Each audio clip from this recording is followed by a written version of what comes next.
Bismillahirrahmanirrahim. Assalamu alaikum, my dear students of class 10. I am your computer teacher, Miss Aisha. I am fine. I hope all of you are fine too and would have learned your lesson. Today, this is my lecture number 3. In our previous lecture, we have discussed about problem identification. Problem identification किसी भी problem को solve करने के लिए जो steps हम follow करते हैं उसमें से सबसे पहला step था हमारे पास problem identification. Problem identification में हम सबसे पहले जो भी हमारी problem होती है उसे carefully observe कर लेते थे और जिन ऑब्ज़र्व करने के बाद जो हमारे मेजर एरिया ऑफ कंसर्न्स होते थे उन्हें आइडेंटिफाई कर लेते थे और जितनी भी इररिलेवेंट इन्फॉर्मेशन होती थी उसे फ़िल्टर आउट कर लेते थे.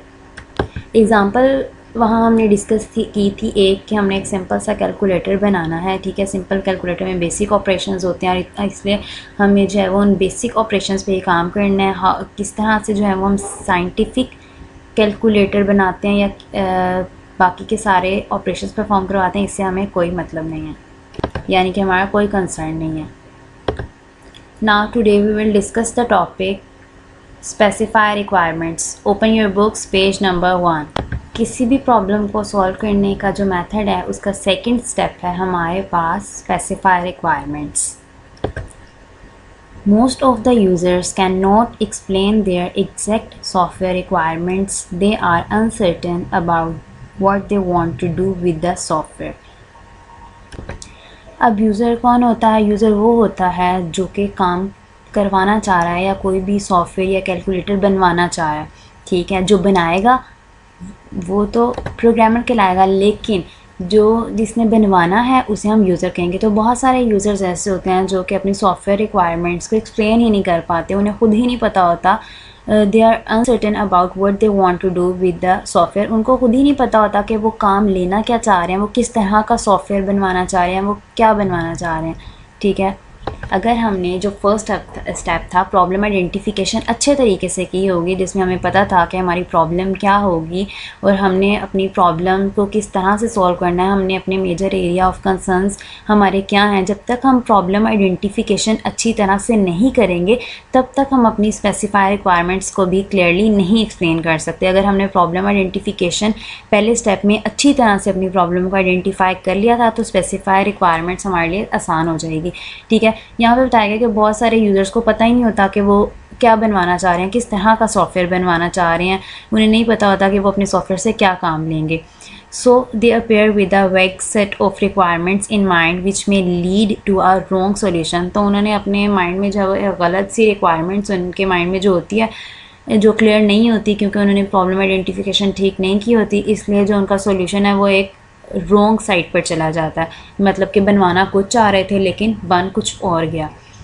This stage demands to make the clear the user's requirements so that a proper solution could be suggested. इस स्टेज के अंदर हम यूज़र की रिक्वायरमेंट्स को जो है वो क्लियर कर देते हैं ताकि प्रॉपर सोल्यूशन जो है वो सजेस्ट किया जा सके. मतलब यूज़र को पता होना चाहिए कि वो क्या बनवाना चाह रहा है, किस तरह का बनवाना चाह रहा है.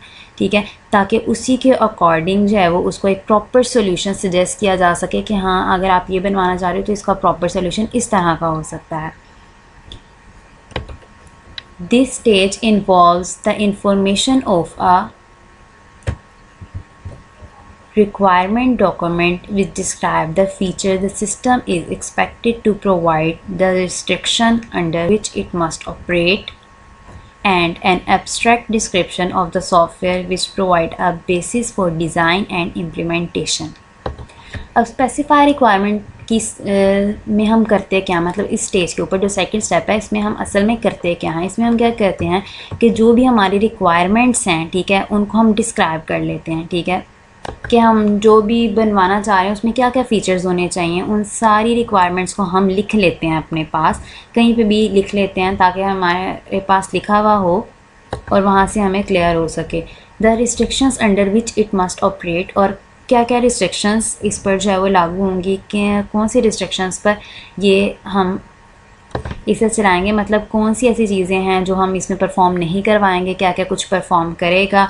ठीक है, and an abstract description of the software which provide a basis for design and implementation. और इस स्टेप के अंदर हम एक इमेजिनरी मतलब अपने माइंड में एक उसका इंटरफेस बना लेते हैं कि जो भी हम बनाएंगे वो किस तरह का दिखेगा। जैसे अगर फॉर एग्ज़ाम्पल अगर हम कैलकुलेटर की बात करें, ठीक है, तो कैलकुलेटर इस स्टेज में अगर हम कैलकुलेटर की बात करें तो सबसे पहले कैलकुलेटर बनाने के लिए हमें क्या क्या कुछ चाहिए होगा, हमारी रिक्वायरमेंट्स क्या हैं। जैसे कि यूज़र की रिक्वायरमेंट है, यूज़र को ने उसको लिख लिया कि उसकी रिक्वायरमेंट है कि उसको एक सिंपल कैलकुलेटर बनाना है जिसमें सिर्फ 4 ऑपरेशंस परफॉर्म करवाए जाएंगे, ठीक है, वो ये हमारी लाइन ने उसको एक्सप्लेन कर दिया, ठीक है। उसके बाद the restriction under which it must operate, कि क्या क्या रिस्ट्रिक्शंस होंगी, मतलब किस तरह से ये परफॉर्म करेगा। प्लस करेगा तो हमने प्लस ही करना है, जो माइनस का बटन होगा वो माइनस ही करेगा। और इसकी रिस्ट्रिक्शंस ये भी हैं कि ये कोई और इन 4 के अलावा कोई और फंक्शंस परफॉर्म नहीं करेगा, ठीक है, मतलब कोई भी साइंटिफिक या स्क्वायर रूट वगैरह कुछ भी परफॉर्म नहीं करेगा। और उसका जो है वो हम ये बता देंगे, यूज़र हमें ये क्लियर कर देगा कि उसका जो उसने कैलकुलेटर बनवाना है वो दिखेगा किस तरह का, मतलब वो कैसा होगा। उसमें हम नंबर्स जो हैं एंटर करेंगे, जब इनपुट देंगे वो हम कीपैड बटन्स के थ्रू एंटर करेंगे, या हमारा कैलकुलेटर जो होगा वो टच होगा, उसमें हम टच करके एंटर करेंगे, या हम उसके लिए कोई पेन यूज़ करेंगे, किस तरह का उसका इंटरफेस होगा, किस तरह का उसका डिज़ाइन होगा। या अगर हम कैलकुलेटर की बात करें तो उसका प्लस का बटन किस साइड पर होगा, लेफ़्ट पे होगा, राइट पे होगा, पूरा एक इंटरफेस, हमारे कैलकुलेटर का कलर क्या होगा, ये सारा डिज़ाइन जो है वो उसने हमें क्लियर कर देना है। हमें मतलब जिसने भी बनवाना है उसे क्लियर, जिससे भी बनवाना है उसने उसे क्लियर कर देना है। अगर वो क्लियर कर देगा, सब कुछ अपनी रिक्वायरमेंट सारी बता देगा कि उसको इस तरह का कैलकुलेटर चाहिए जो 4 ऑपरेशन परफॉर्म करे, सब कुछ क्लियर कर देगा, तो उसकी प्रॉब्लम जो है वो बहुत अच्छे से सॉल्व हो जाएगी। और जो भी बनाने वाला है कैलकुलेटर वो उसको उसका सॉल्यूशन जो है वो अच्छी तरह एक अच्छा सॉल्यूशन सजेस्ट कर सकता है।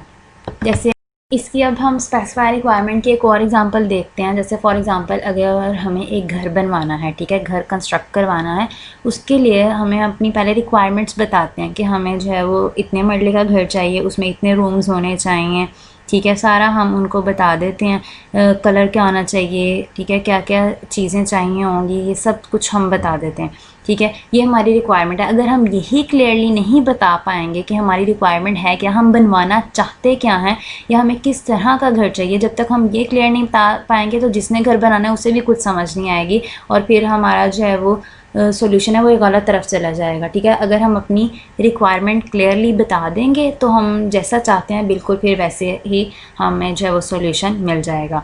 यहाँ तक हमारा लेक्चर नंबर 3 कंप्लीट हो गया है। अगर इसमें आपको कोई प्रॉब्लम है या कुछ समझ नहीं आया तो आप मेरे से पूछ सकते हैं।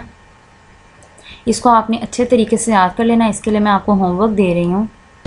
होमवर्क में आपके पास क्वेश्चन है, question number 4, what do we do in specify requirements, के स्पेसिफाई रिक्वायरमेंट्स के स्टेप के अंदर हम करते क्या हैं। यही अभी हमने पढ़ा है कि this stage involves the formation of our requirements documents which describe the feature of the system is expected to provide the restrictions under which it must operate and an abstract description of the software which provide a basis for design and implementation।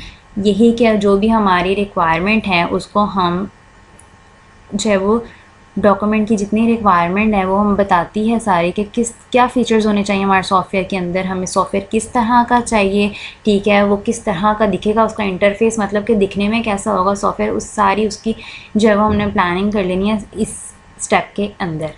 और उसको जो है वो return लिख लेना है, और जो उसका इंटरफेस है कि दिखेगा कैसे उसको अपने माइंड में जो है वो इमेजिन कर लेना है।